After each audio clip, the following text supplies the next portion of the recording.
and 48 degrees. Right now, it is time for us to be joined by Tim Luke and Greg Schraub, the appraisal guys, the frick and frack of Nick and Nack from Treasure Quest Appraisal Group. You can always find them on the web, tqag.com on the web, and you can also find them on our on-demand page, robinhoodradio.com on demand. Appraise this, ladies and gentlemen. Let's bring in the guys. Good morning, guys. Good morning. So I was thumbing through some news articles yesterday, and I see those Michael Jordan shoes sold for $560,000. Yes. Do you believe What's the that? matter? What's the matter with us people? This really is why the Muslim nations hate us. Well, there were over 25 different bidders, 25 bids. It just kept going. It's also a timing thing because of the miniseries that was on about Michael Jordan and his career and his life. But he's also the provenance. He wore these. This is the first, and we've said this a lot on this show. It's the first and the last of anything. Always is very desirable, and I think that's what it was. A perfect storm of everything. He wore them. He signed them, and one lot.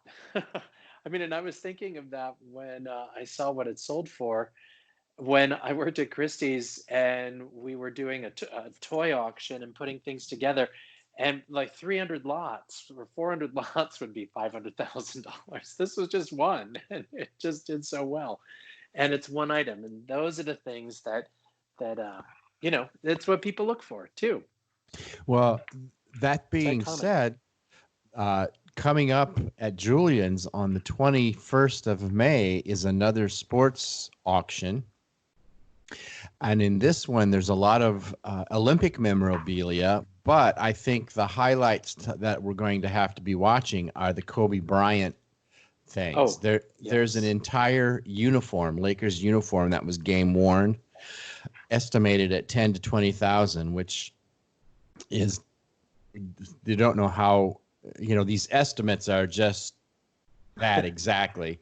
But right now, the current bid is at $10,000, and the auction is going to start in 2 days. It'll happen in 2 days. So there's probably 10 or 15 lots that are Kobe Bryant. Some of them are jerseys. There's some shoes, signed basketballs, the handprints. Yeah.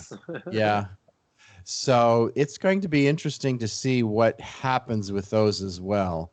And as far as the Olympic memorabilia, there's probably about 20 or 25 lots of Olympic memorabilia going back to the 1928 Olympics, all the way up to South America. So it's going to be an interesting sale to watch, and I think the timing of that also is because we were supposed to have the Summer Olympics this coming July. Right. So, and now that that's not happening, I think even more so, this is going to draw some attention to these items. Yeah, well, and also coming up,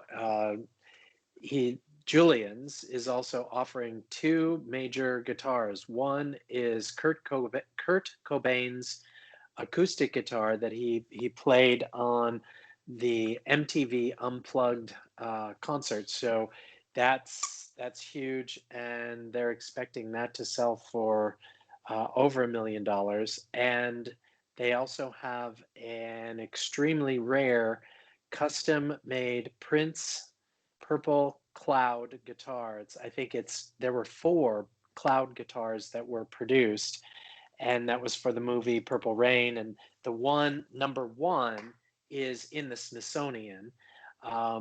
They're not sure where number 2 is. Number 4 or 3 is, I think, the one that's being offered at Julian's, and they know where number 4 is. So that's also another just really big, a big draw, which is interesting because in this marketplace, you're thinking, well, wait a minute, with the virus and everybody's staying home and nobody has money, Well, when good stuff always sells, no matter what uh, what's going on. And that's from an appraisal standpoint too, is that's what we have to look at, is you have to look at what is the marketplace, what's going on for that particular asset, because there are other asset classes that may not be doing as well, like, just, and not to pick on brown furniture, but brown furniture. And unless it's really spectacular, if it's mass produced stuff, it's mass produced stuff, and that's been out there, and that isn't what people are spending their money on. They're now looking at, oh, what could I put my money into that has the potential to increase, because maybe the stock market, they don't want to put their money there, so maybe they're putting it somewhere else. So there's a lot of factors that go into this as well.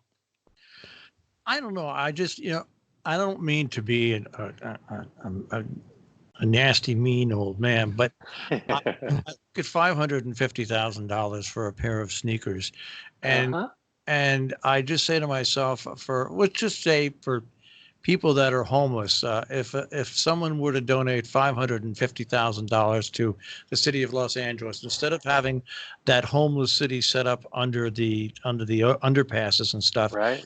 Tiny houses at $10,000 a piece, you could put 50 tiny houses in an area that these people would have shelter, and that's just to start with one of those. I mean, it's these things like that get to me just a little bit. Now, they're sneakers. Now I can see cars and I can see diamonds. I can see, but with sneakers, for some reason it just hits me as saying, come on, can't you donate your money to something really worthwhile? But Yeah. it's not me. I don't have millions of dollars. I don't have the desire to. I mean, all I want in life is to eventually be able to purchase a 1967 Lincoln Continental convertible. That's all. That's all. You don't want to buy an Edsel? No, I want this. I just said they go for $25,000 to $30,000. One of these days, it would be nice if I could get that. I've always wanted one because they're such sharp-looking cars, white with a red leather interior. Right. If anybody's listening out there, that wants. But really, Right. I understand.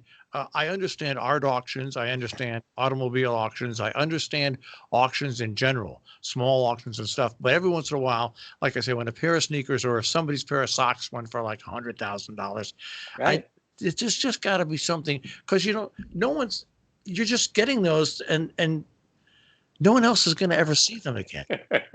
Well, unless they go to a museum, but there have been sneaker collections and auctions dedicated to sneakers, and there's a whole collector group for it, because a lot of the street artists got into it and they produced some.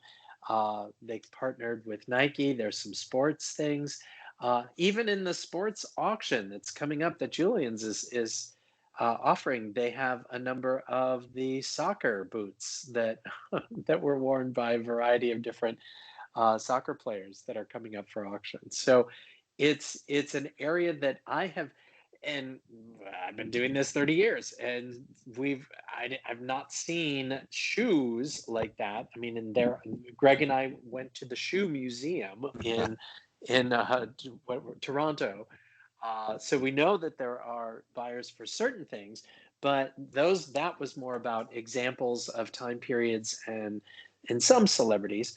But it wasn't until really the 2000s that more and more shoes were coming up on the marketplace and really bringing these crazy numbers. So it's interesting. Well, I'm sorry that I've been Bernie Sanderized. so I'm just grouchy as Bernie when things like that. I get it, and I understand. I'm not criticizing auctions at all, because if it's one thing people like to do in life, and it doesn't matter who you are or what country you're in, if you see something that you like, you'd like to have it. And people collect. That's called human nature. Yeah, that's it. So I understand that, and I think it would be wild to be involved in one of these auctions. Probably the adrenaline rush, not only for the person the people making the bids, but also for the auctioneer must be. Oh yeah. Yeah. When you finish the auction, there must be an incredible high you feel. There is, and it's just fascinating when these incredible pieces are being sold, and you're basically the conductor of whether it's a train or an orchestra. It's either going very quickly and fast, and you would then maybe have to slow it down, and here it is, and wait, and be able to read the audience. And there's a whole lot of, are they going to go one more? Is it time to close? When do you bring that gavel down? There's a lot that goes on, and it's a real high. And after every auction it's exhausting, because you're also doing it for, depending on how many lots and the hours, but there's also, you need time to just, okay, you're tired, but you can't sleep. You just need to decompress, basically. So, but there's a lot of adrenaline that goes through in these auctions. Well, I would be remiss if I didn't also mention this coming up very soon at the end of the month, or the beginning, actually June the 1st, would have been Marilyn Monroe's 94th birthday. Naturally, Julian's is doing a birthday auction for her 94th birthday. So they're selling 153 lots of Marilyn Monroe memorabilia.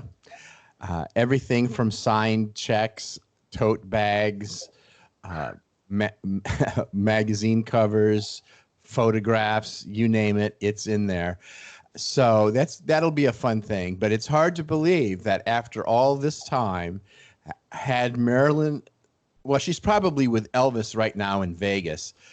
So I understand she's been spotted. But yeah, June the 1st will would have been her 94th birthday. So it's kind of hard to believe what she would be at 94 if she were still alive. But that's just a little bit of trivia, auction trivia. So. And she's a huge icon in the auction world, and that's interesting that they're devoting a whole sale to that. That's great. And I want to wrap things up with the auction for the common people, eBay.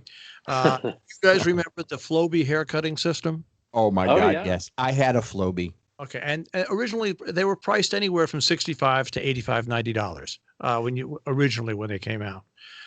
On eBay, Flowbee systems are selling at $149.95, and the auction is not over yet. Well, people can't get their hairdresser appointment. Let me tell you something. They didn't work when I bought it, and they're still not going to work today. And I bet you that it's going to wind up at like $300 that somebody's going to buy. Probably, and have a haircut that is crazy. Just get a bowl.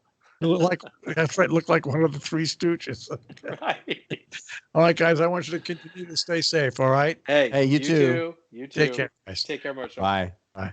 Tim Luke and Greg Schramm, the appraisal guys, the frickin' frack of Nick and Knack with Appraise This.